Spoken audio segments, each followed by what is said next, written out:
We've had some shock results in last night's by-elections for both the Conservative Party and the Labour Party, while the Liberal Democrats still pretend to be relevant. In this video, we're going to be analysing what exactly happened last night.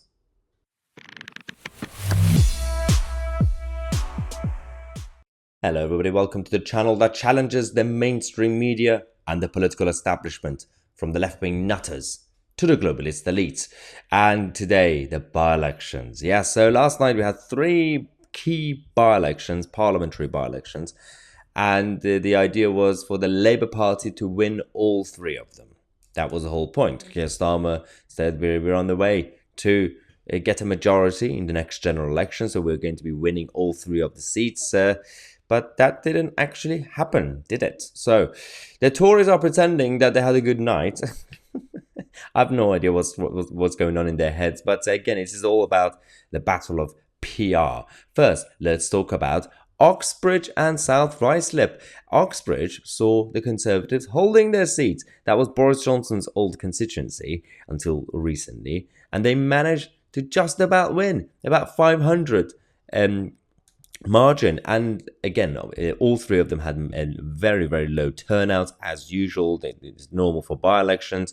The Liberal Democrats, even though it's South England, it's supposed to be more liberal, they only got 526 votes, and the Conservatives managed to win this seat. And obviously the issue around this election was about ULEZ. And the Conservative candidate, who's now the MP, Steve Tocqueville, primarily focused on fighting against the ULEZ expansion, and the Labour Party completely messed that up, even though they were supposed to be winning that seat. So that election, that by-election, became about a massive single issue, because a lot of people in that area are not really happy about Sadiq Khan and the ULEZ expansion. So that was the reason that the Conservatives managed to just about win and hold that seat. Steve Tocqueville, who's local and is a councillor, said, "Thank you to the people of Oxbridge and South Ruislip for giving me the greatest honour of my life by electing me as your MP. Thank you to my amazing team for their support. Sadiq Khan must now listen. My constituents have sent him a message loud and clear." This is clear, but shortcomings from when it comes to the Labour Party and Keir Starmer. It's embarrassing that they didn't see this coming. When their own local candidate was trying to fight on ULEZ, they didn't have his back, and they just let him, well, they abandoned him essentially. You had a number of senior Labour politicians saying, yeah, we're not really going to attack ULEZ, because if we attack ULEZ, we're attacking our lovely Mayor of London, Sadiq Khan. So that's what happened there. But then we talk about what happened in Selby. So in Selby in Ainsley, so you had this chaotic situation where a lot of people were expecting Labour to win anyway, but the swing from the Conservatives to Labour was huge. But the problem that the Tories now have is they can't even fight on broad issues anymore. So the only way they managed to win Oxford, as I said, was because of ULEZ. But the Labour Party managed to win this election by using a very, very young candidate, Keir Mather, who is only 25 years old. The guy is a baby, is literally a baby. He has no life experience. I believe he's worked a little bit as parliamentary assistant, basically a bag carrier. He hasn't really had a real job. And it's a little bit embarrassing that other parties lost to a candidate with no real life experience. He's only 25, and there's now a massive backlash. There's a huge debate today about whether being in your 20s, early 20s, mid 20s is too young to be an MP. There was a time when we had young politicians. You know, Winston Churchill was pretty young when he became a backbencher. You had Pete the Younger and many others, but they would say at the time, people in their 20s were more mature, and they actually had more life experience. Right now, the whole joke about the millennials and Generation Z, they say the 30s and now the new 20s, and they refuse to grow up. And this is the whole big issue. Can we actually have a young MP representing all people from their local areas? We've had a number of scandals from over the last few years in the House of Commons, when you had young MPs. You had Marie Black from the SNP. You had so many. Jared O'Mara and so many others who were just got caught doing coke in Parliament or just other scandals as well. So good luck to this new baby of the House of Commons. Maybe he will be good. Maybe he has some potential. But also, his name is Keir. I love that. Anyway, Tom Harwood said the Labour Party taking the seat with the 20,000 Tory majority, where the Tories had literally nothing to say, and failing to take the 7,000 Tory majority seat, where the Tories had Conservative policy to campaign on, should tell us something. That is a good point, because when the Tories had something to say, well, they did well. Other places, they're just basically putting up a random candidate, well, they'll lose. So most of these issues is because the Conservative voters are not coming out to vote. They're staying at home. It's not necessarily conversion to the Labour Party. Tories don't really convert to Labour. They just refuse to vote, or they vote for smaller parties. So there was also a disappointing night for all the other small parties, as expected. They all got very excited, saying, yes, this is the new wave. We are going to come up. The new parties, the Tory, Labour, Lib Dem thing is over now. No, that's not how it works. We have this every single year, every election, every general election, by-election, every local election. Small parties get excited, saying, this is the time. This is the end of the Conservative, Labour, Lib Dem era. No, you can't just say it and wish for it to go away. That's not how it works. Now, the Liberal Democrats managed to gain Somerton and Frome. So obviously when it came to Somerton, this was always going to be a Lib Dem area and a Liberal seat. And there's a lot of pro-EU Ramonas who live there. But 11,000 majority is the first major loss for Rishi Sunak, and he definitely deserved to lose that one. But now the Liberal Democrats are basically claiming that the country is turning orange. I mean, are you kidding me with this? We had Ed Davey going on TV this morning saying the people from all backgrounds and walks of life are turning to the Liberal Democrats. I mean, the man is clearly drunk, because even though it was about 10 a.m. when he said that, it makes no sense what they think and what the strategy actually is. Also, the candidate that they had, who's now an MP, Sarah Dyke, is the same candidate we exposed a couple of weeks ago. It was the woman who had the car crash interview. I think it was on with the podcast with The Guardian, and she didn't know anything about her own local area. So, firstly, she's been a politician in that area for a long time, and she became a Lib Dem parliamentary candidate in Somerton. When she was asked about, okay, so tell us about the demographics, the wealth and the poverty areas and everything else, she didn't know what to say. She said, I don't know the area, so just ask me some easier questions. So we have a situation where the Labour Party won a seat, but with a 25-year-old, the Liberal Democrats won a seat with someone who doesn't know the area, and the Conservative Party, the only seat they won was based on having a good local candidate with a good policy. So this tells you everything about the fact that the other two parties have always been broken anyway, Labour and the Lib Dems, but the general public somehow let them get away with so much. But the Tories, the standards for the Tory party is much higher. So everyone is already very, very angry that the Tory party has already broken all the promises from the 2019 manifesto, because people used to see the Tory party as the grown-up party. You guys are the grown-ups, the adults in the room. So the moment the Tories get their act together, even for one by-election, the public say, okay, fine, we'll vote for you again. But I don't see Rishi Sunak getting his act together by the next election, general election. You never know. But people are sick and tired of all the lies, of all the whole establishment parties and everything else. But for this, to discuss all this, let's go to the political analyst, Peter Barnes, who's joining us to discuss what exactly happened last night.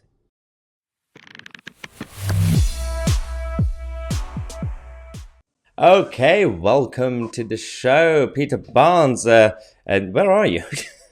I'm currently in a Wetherspoons, if you must know, in Putney. Amazing.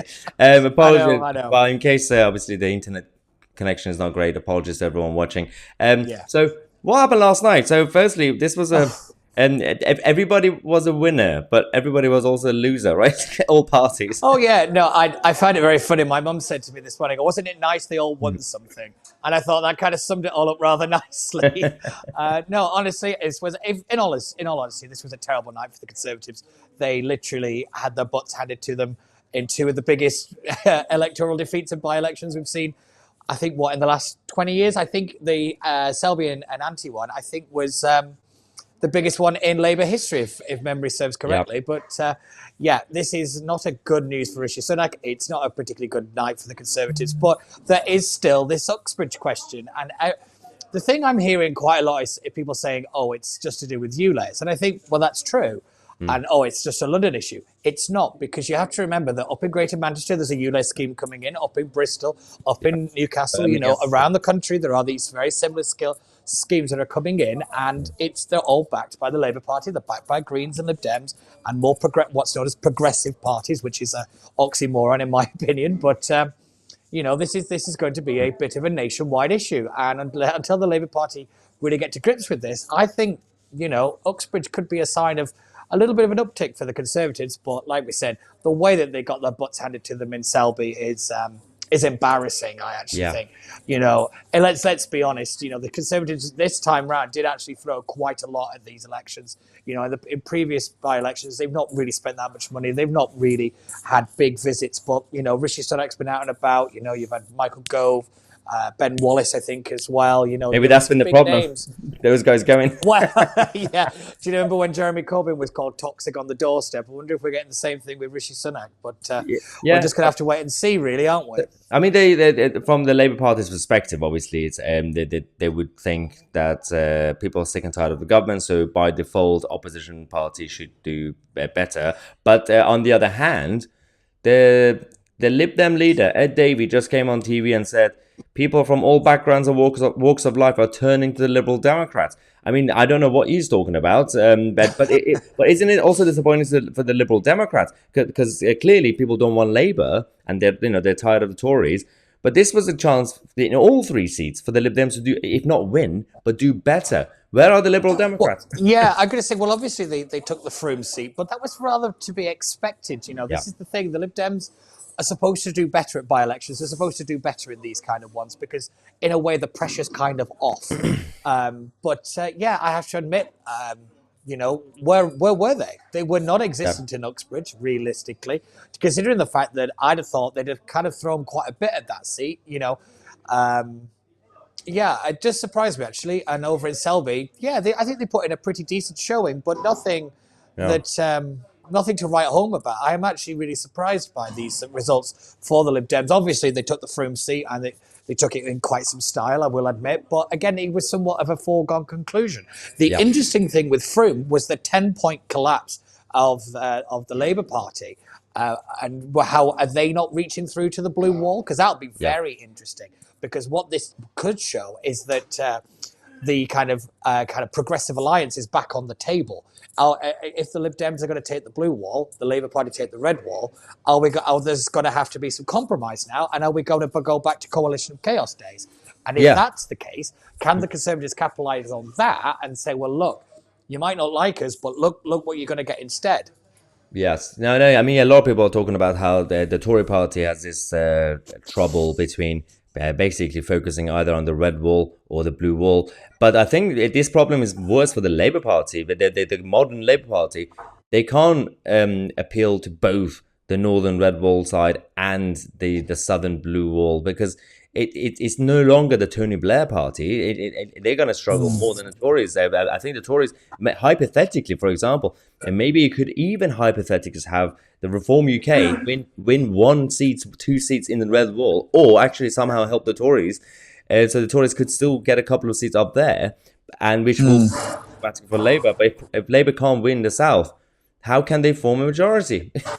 Exactly. And this has always been the long-term question that we're getting now from the Labour Party is, can you actually win a majority? Now, you might be able to win, in terms of, getting a small majority. But for me, the Labour Party need a whopping great big majority to justify their existence. Because if they can't put the Tories in the ground in the way that they are right now, what on earth is the point of them?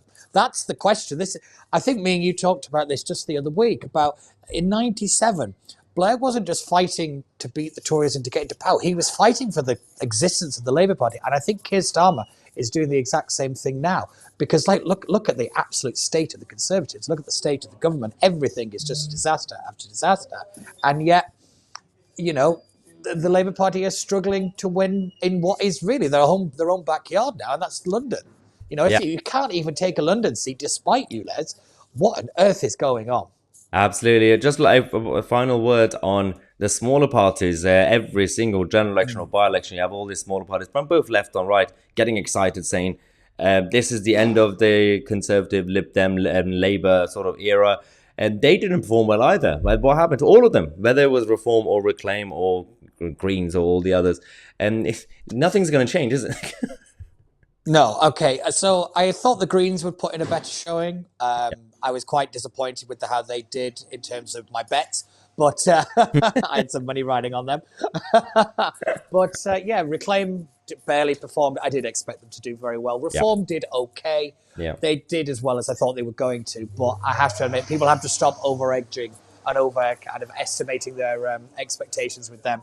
They're going to do okay. Yeah. I think at the general elections in terms of a national spread, but they're not big enough yet to really win in terms of constituency elections. What I think I've made this point before on the show, they need to focus on delivering at the council level to prove the fact that they can actually deliver services, deliver things on time, deliver things under budget, and then make the move to constituency level. They're running before they can even crawl at this point, as far as I'm concerned. And I get why they want their national attention, but they're getting the attention in the wrong way. I think it's that old idea that just any PR is good PR. That's just not true anymore. Yeah, that's actually spot on. That's what I said after the local elections that we had recently as well. And that's how UKIP came up. It took them a few years, but it's exactly how UKIP did so well.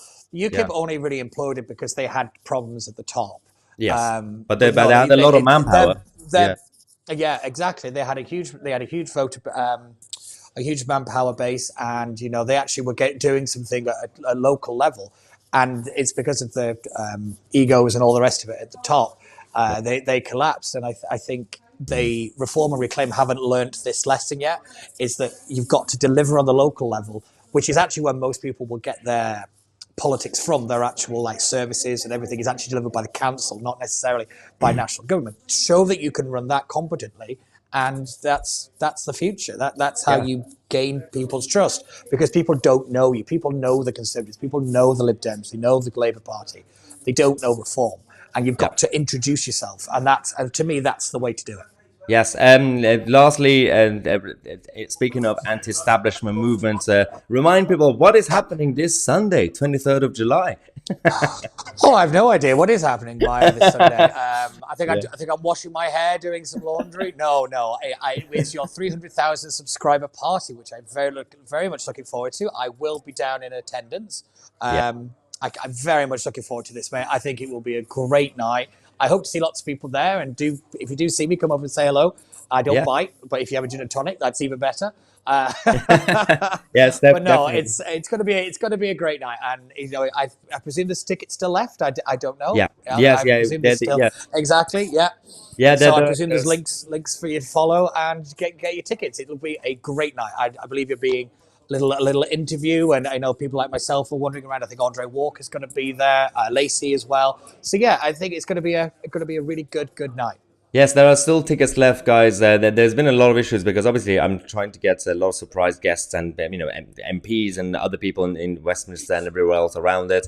So a lot of people have been saying, obviously it's London, we live too far away. But I know, and I'm going to do events outside as well. But in order to get all these guests, and we've got Andrew Bridgen, hopefully he's going to come as well, and we've got Tories and non-Tories and everybody else. That's the only way I could get them to come. I can't drag them to Derby, unfortunately. Get your tickets. The link is in the description. Sunday from 6 p.m. onwards. I'm Mahyar Tousi, and we are the media.